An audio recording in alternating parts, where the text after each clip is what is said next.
Hi ಎಲ್ಲರಿಗೂ Soumya's world ಚಾನಲ್ಗೆ ನಿಮ್ಮೆಲ್ಲರಿಗೂ ಸ್ವಾಗತ. ಹೇಗಿದ್ದೀರಾ? ಎಲ್ಲರೂ ಚೆನ್ನಾಗಿದ್ದೀರಾ ಅಂತ ಅನ್ಕೋತಾ ಇದ್ದೀನಿ. ಇವತ್ತಿನ ಸ್ಪೆಷಲ್ ಅಂದರೆ ಇವತ್ತು ರಕ್ಷಾಬಂಧನ, ಹಾಗಾಗಿ ಏನಾದರೂ ಸ್ಪೆಷಲ್ ಅಡುಗೆ ಮಾಡೋಣ ಅಂತ. ಬನ್ನಿ ಏನೆಲ್ಲ ಮಾಡ್ತೀನಿ ಅಂತ ತೋರಿಸ್ತೀನಿ ನಿಮಗೂ. ಇವತ್ತಿನ ಬ್ಲಾಗನ್ನ ಶುರು ಮಾಡೋಣ.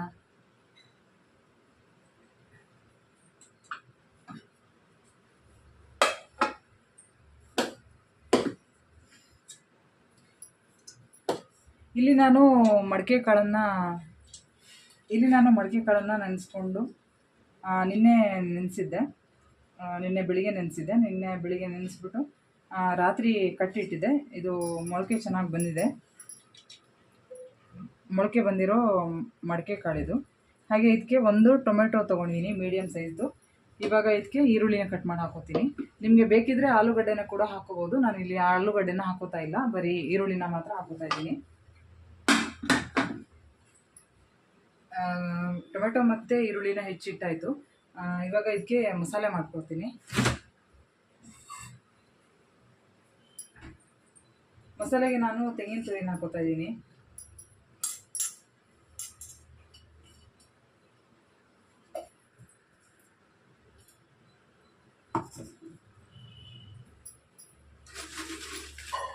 ಹಾಗೆ ಇದಕ್ಕೆ ಖಾರಕ್ಕೆ ಅನುಗುಣವಾಗಿ ಬ್ಯಾಡಗಿ ಮೆಣಸನ್ನು ಹಾಕೋತಾ ಇದ್ದೀನಿ.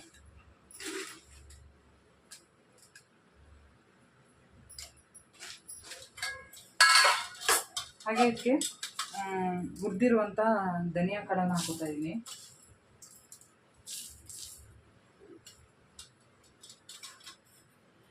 ಜೀರಿಗೆ ಸ್ವಲ್ಪ ಜಾಸ್ತಿ ಹಾಕೋತಾ ಇದ್ದೀನಿ, ಫ್ಲೇವರ್ ತುಂಬ ಚೆನ್ನಾಗಿ ಬರುತ್ತೆ ಅಂತ. ಸ್ವಲ್ಪ ಅರಿಶಿನ,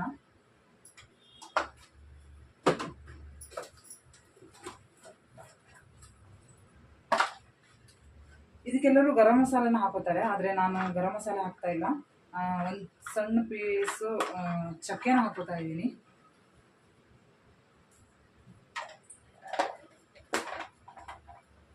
ಗರಂ ಮಸಾಲೆ ಬೇಕಂತ ಹೇಳಿದವರು ಲಾಸ್ಟಿಗೆ ಸಾಂಬಾರೆಲ್ಲ ಕುದಿ ಬರುವಾಗ ಲಾಸ್ಟಲ್ಲಿ ಒಂದು ಅರ್ಧ ಸ್ಪೂನಷ್ಟು ಗರಂ ಮಸಾಲೆ ಪೌಡ್ರ್ ಕೂಡ ಹಾಕೋಬೋದು, ಅದು ಟೇಸ್ಟ್ ಚೆನ್ನಾಗಿರುತ್ತೆ.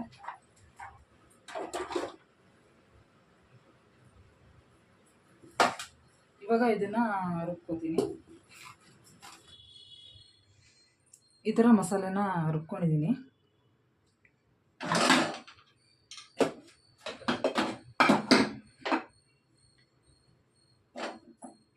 ಇವಾಗ ಇದಕ್ಕೆ ಡೈರೆಕ್ಟಾಗಿ ಹಾಕ್ತಾ ಇದ್ದೀನಿ. ಕುಕ್ಕರ್ಗೆ ಹಾಕ್ಬಿಟ್ಟು ವಿಸಿಲ್ ಮಾಡ್ತೀನಿ ನಾನು, ಬೇಗ ಆಗುತ್ತಲ್ಲ ಹಾಗಾಗಿ.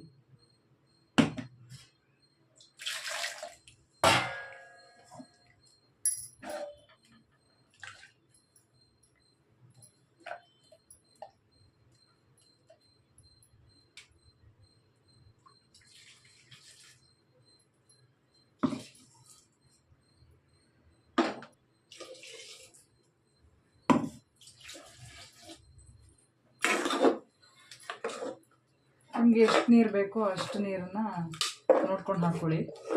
ದಪ್ಪ ಬೇಕಾದರೆ ಸ್ವಲ್ಪ ನೀರು ಕಡಿಮೆ ಹಾಕ್ಕೊಳ್ಳಿ, ತೆಳ್ಳಗೆ ಬೇಕಾದರೆ ಸ್ವಲ್ಪ ನೀರು ಜಾಸ್ತಿ ಹಾಕ್ಕೊಳ್ಳಿ. ನಾನು ಇಷ್ಟೇ ಇಡ್ತಾಯಿದ್ದೀನಿ, ನನಗೆ ಸ್ವಲ್ಪ ದಪ್ಪ ಬೇಕಾಗಿತ್ತು ಹಾಗಾಗಿ. ಈಗ ರುಚಿಗೆ ತಕ್ಕಷ್ಟು ಉಪ್ಪನ್ನು ಹಾಕ್ಕೋತಾ ಇದ್ದೀನಿ.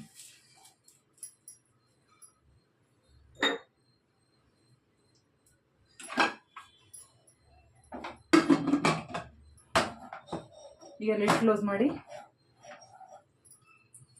2 ವಿಸಿಲ್ ಮಾಡಿದ್ರೆ ಸಾಂಬಾರು ರೆಡಿ ಆಗುತ್ತೆ, ಮಡಿಕೆ ಕಾಳು ಸಾಂಬಾರು.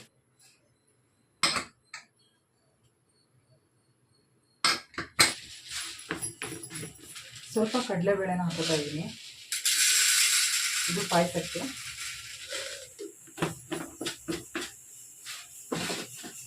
ಸ್ವಲ್ಪ ಹೆಸರು ಬೇಳೆನ ಹಾಕೋತಾ ಇದ್ದೀನಿ.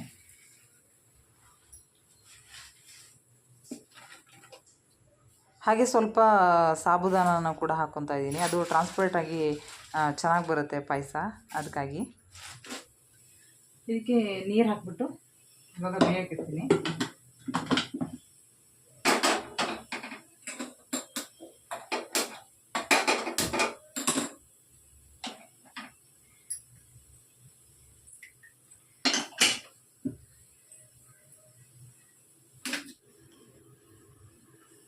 ಇವಾಗ ನಾನು ಕಡಲೆಬೇಳೆ ಮತ್ತು ಹೆಸರುಬೇಳೆ ಮತ್ತು ಸಾಬುದಾನ ಅದೇನು ಬೇಯಿಸಿಟ್ಟಿದ್ದೀನಿ, ಅದಕ್ಕೆ ಸ್ವಲ್ಪ ಅದು ನೀರು ಥರ ಬರುತ್ತಲ್ಲ, ಹಾಗಾಗಿ ಸ್ವಲ್ಪ ದಪ್ಪ ಬರಲಿ ಅಂತ, ತಿಕ್ಕಾಗಿ ಬರಲಿ ಪಾಯಸ ಅಂತ ಸ್ವಲ್ಪ ದೋಸೆ ಅಕ್ಕಿನ ಒಂದು 3 ಸ್ಪೂನು ದೋಸೆ ಅಕ್ಕಿನ ತೊಳ್ಕೊಂಡಿದ್ದೀನಿ. ಇದನ್ನು ಇವಾಗ ಇದನ್ನು ಮತ್ತು ಕಾಯಿ ತುರಿನೂ ಹಾಕ್ಬಿಟ್ಟು ಮಿಕ್ಸಿಯಲ್ಲಿ ನುಣ್ಣಗೆ ರುಬ್ಕೋತೀನಿ. ಇದನ್ನು ಹಾಕೋದ್ರಿಂದ ಸ್ವಲ್ಪ ದಪ್ಪ ಬರುತ್ತೆ, ತಿಕ್ಕಾಗಿ ಬರುತ್ತೆ ಪಾಯಸ ಅಂತ.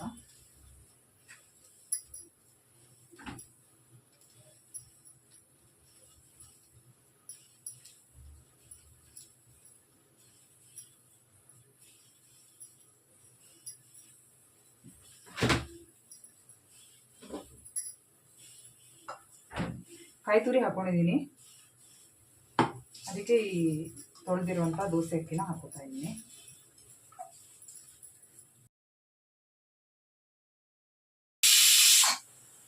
ಈ ಥರ ರುಬ್ಕೊಂಡಿದ್ದೀನಿ.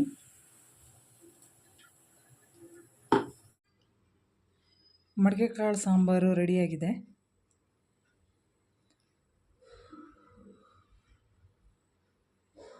ಇದು ಹೆಸರು ಕಾಳು ಇದೇ ಥರ ಮೊಳಕೆ ಬರಿಸಿ ಕೂಡ ಮಾಡ್ಬೋದು, ತುಂಬ ಚೆನ್ನಾಗಿರುತ್ತೆ. ಸ್ವಲ್ಪ ತಿಕ್ಕಾಗೆ ಮಾಡಿದ್ದೆ ನಾನು,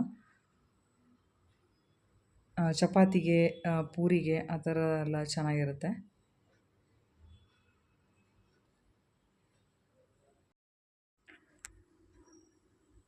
ಎಕ್ಸಾಕ್ಟಾಗಿ ಮೆನ್ಯೂ ಏನು ಅಂತ ಇನ್ನೂ ಡಿಸೈಡ್ ಮಾಡಿಲ್ಲ.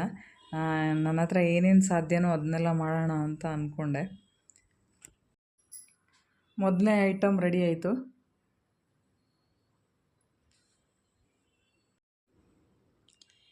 ಇಷ್ಟೆಲ್ಲ ಅಡುಗೆ ಏನಕ್ಕೆ ಅಂತ ಕೇಳ್ಬೋದು. ಇವತ್ತು ನಮ್ಮ ಮನೆಗೆ ಒಬ್ಬರು ಸ್ಪೆಷಲ್ ವ್ಯಕ್ತಿ ಬರ್ತಾರೆ, ಸೊ ಹಾಗಾಗಿ ಇಷ್ಟೆಲ್ಲ ಅಡುಗೆ ಮಾಡ್ತಾಯಿದ್ದೀನಿ. ಇಲ್ಲಿ ಪಾಯಸಕ್ಕೆ ಅಂತ ಕಡಲೆಬೇಳೆ, ಹೆಸರುಬೇಳೆ ಹಾಗೆ ಸಾಬುದಾನನ ಏನು ಬೇಯಿಸೋಕ್ಕಿಟ್ಟಿದ್ನಲ್ಲ ಅದೆಲ್ಲ ಬೆಂದಿದೆ. ಇವಾಗ ಇದಕ್ಕೆ ರುಬ್ಬಿರುವಂತಹ ಅಕ್ಕಿ ಮತ್ತು ಕಾಯಿನ ಹಾಕಿ, ಹಾಗೆ ಇದಕ್ಕೆ ರುಚಿಗೆ ಬೆಲ್ಲವನ್ನು ಹಾಕ್ತಾಯಿದ್ದೀನಿ.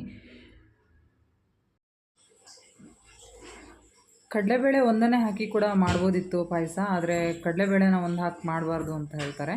ಸೊ ಹಾಗಾಗಿ ಹೆಸರುಬೇಳೆನೂ ಸೇರಿಸ್ಬಿಟ್ಟು ಮಾಡ್ಬೋದು. ಸಾಬುದಾನ ಏನು ಹಾಕಬೇಕು ಅಂತೇನಿಲ್ಲ, ಅದು ಆಪ್ಷನಲ್ಲು. ಅದು ಟ್ರಾನ್ಸ್ಪರೆಂಟಾಗಿ ಪಾಯಸ ತಿನ್ನಬೇಕಾದ್ರೆ ಚೆನ್ನಾಗಿರುತ್ತೆ ಅಂತ ಅದನ್ನು ಹಾಕಿರೋದು. ನಾನು ಹೆಚ್ಚಾಗಿ ಶಾವಿಗೆ ಪಾಯಸನ ಮಾಡ್ತಿದ್ದೆ, ಸ್ವಲ್ಪ ಚೇಂಜ್ ಇರಲಿ ಅಂತ ಇವತ್ತು ಕಡಲೆಬೇಳೆ ಪಾಯಸನ ಮಾಡಿದ್ದೀನಿ.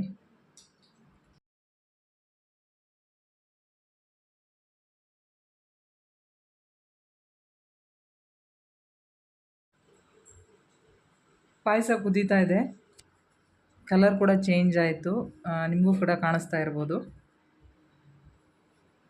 ಬೆಲ್ಲ ಹಾಕಿರೋದ್ರಿಂದ ಕಲರ್ ಚೆನ್ನಾಗಿ ಬಂದಿದೆ. ಎಲ್ಲ ಐಟಮನ್ನು ಕೂಡ ಇಲ್ಲಿ ನಾನು ರೆಸಿಪಿನ ಶೇರ್ ಮಾಡ್ತಾ ಇಲ್ಲ. ನನ್ನ ವಿಡಿಯೋವನ್ನು ಸ್ಕಿಪ್ ಮಾಡದೆ ಕೊನೆಯವರೆಗೂ ನೋಡಿ, ನಿಮಗೆ ಗೊತ್ತಾಗುತ್ತೆ ನಾನು ಏನೆಲ್ಲ ಮಾಡಿದ್ದೀನಿ ಅಂತ.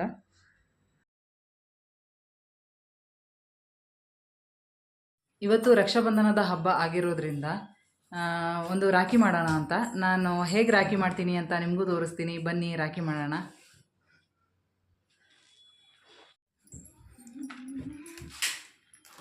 ಇದಕ್ಕೆ ನಾನು ಉಲ್ಲನ್ ದಾರ ತೊಗೊಂಡಿದ್ದೀನಿ, ಕಾಣಿಸ್ತಿರ್ಬೋದು. ಹಾಗೆ ಬೀಡ್ಸ್ ತೊಗೊಂಡಿದ್ದೀನಿ.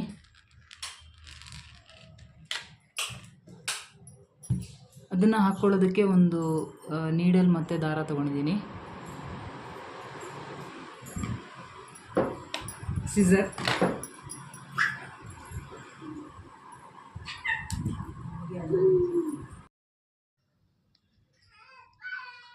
ಉಲನ್ ಮತ್ತು ಬೀಡ್ಸು ನನ್ನ ಹತ್ರನೇ ಇತ್ತು ಮೊದಲಿಂದನೇ, ಅದರಿಂದನೇ ನಾನು ರಾಖಿ ಮಾಡೋಣ ಅಂತ ಅಂದ್ಕೊಂಡೆ. ಜಾಸ್ತಿ ಏನು ಖರ್ಚೇನು ಬೀಳಲ್ಲ ಇದಕ್ಕೆ, ಹಾಗೆ ನಾವೇ ರಾಖಿ ಮಾಡಿರೋದು ಅನ್ನೋ ಖುಷಿ ಕೂಡ ಇರುತ್ತೆ.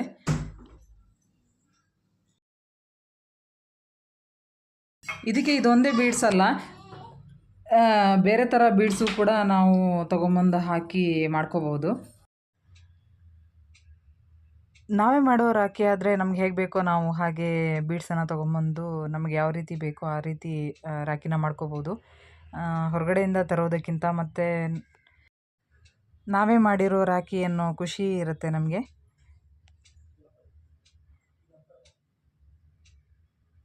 ಇದೇನು ಅಂಥ ಕಷ್ಟವಾದ ಕೆಲಸ ಅಂತ ಏನಿಲ್ಲ, ಯಾರು ಬೇಕಾದರೂ ಮಾಡ್ಬೋದು.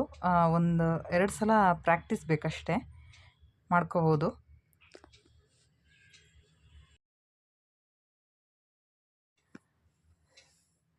ಯಾರಾದರೂ ಗೆಸ್ ಮಾಡ್ಬೋದಾ ಆ ಸ್ಪೆಷಲ್ ವ್ಯಕ್ತಿ ಯಾರು ಅಂತ? ಯಾರಾದರೂ ಗೆಸ್ ಮಾಡೋದಿದ್ರೆ ನನಗೆ ಕಮೆಂಟ್ ಬಾಕ್ಸಲ್ಲಿ ಕಮೆಂಟ್ ಮಾಡಿ ತಿಳಿಸಿ. ರಾಖಿ ರೆಡಿ ಆಯಿತು. ಈಗ ಬೀಡ್ಸ್ ಆಚೆ ಈಚೆ ಹೋಗದೇ ಇರಲಿ ಅಂತ ಇಲ್ಲೇ ಒಂದು ನಾಟ್ ಹಾಕ್ತೀನಿ ನಾನು.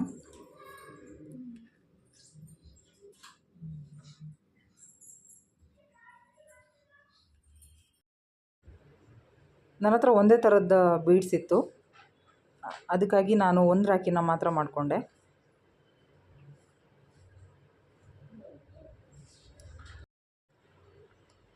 ಬೀಡ್ಸ್ ಬೇರೆ ಬೇರೆ ಇದ್ದರೆ ಬೇರೆ ಬೇರೆ ಥರದ ರಾಖಿಗಳನ್ನು ನಾವು ಮಾಡ್ಕೋಬೋದು. ಇಲ್ಲದಿದ್ದರೆ ಬೀಡ್ಸ್ ಹಾಕ್ದೇ ಬರೀ ಉಲ್ಲನಿಂದ ಕೂಡ ರಾಖಿನ ಮಾಡ್ಕೋಬೋದು. ನಾನು ಮಾಡಿರೋ ರಾಖಿ ನಿಮಗೆ ಇಷ್ಟ ಆಯಿತಾ ಅಂತ ನನಗೆ ಕಮೆಂಟ್ ಬಾಕ್ಸಲ್ಲಿ ತಿಳಿಸಿ.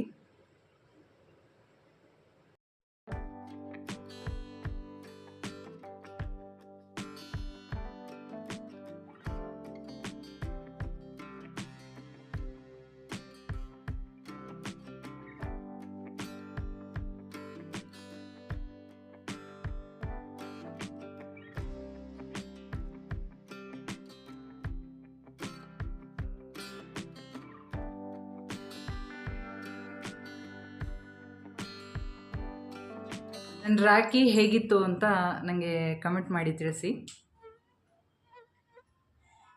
ನಿಮ್ಮ ಕಮೆಂಟ್ಗೋಸ್ಕರ ಕಾಯ್ತಾ ಇರ್ತೀನಿ.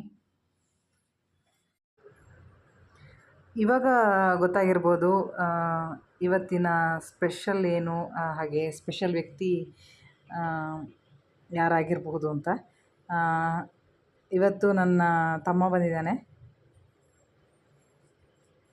ಅವನ ಜೊತೆ ಅವನ ಫ್ರೆಂಡ್ ಕೂಡ ಬಂದಿದ್ದ.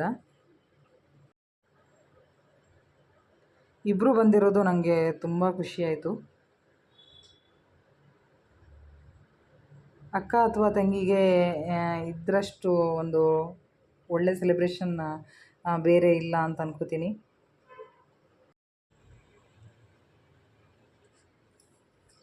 ಇವರಿಬ್ಬರಿಗೋಸ್ಕರನೇ ನಾನು ಅಷ್ಟೊಂದು ಸ್ಪೆಷಲ್ ಅಡುಗೆನ ಮಾಡಿರೋದು.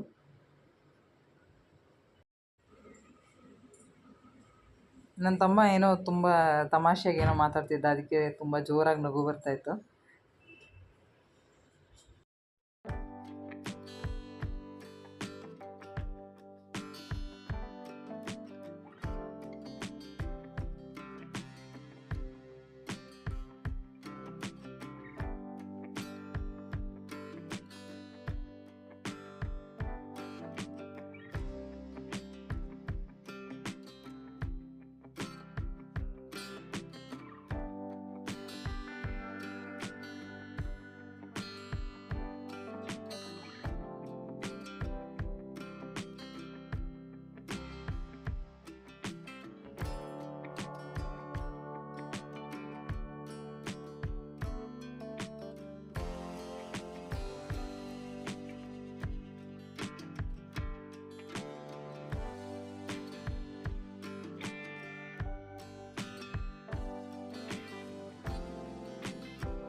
ಇದು ಹೀರೆಕಾಯಿ ಪಲ್ಯ, ಮಡಕೆ ಕಾಳು ಸಾಂಬಾರು, ಆಮೇಲೆ ಚಪಾತಿ, ಬಾಯ್ಲ್ಡ್ ರೈಸ್, ರಸಮ್, ಹಾಗೆ ಪಾಯಸ.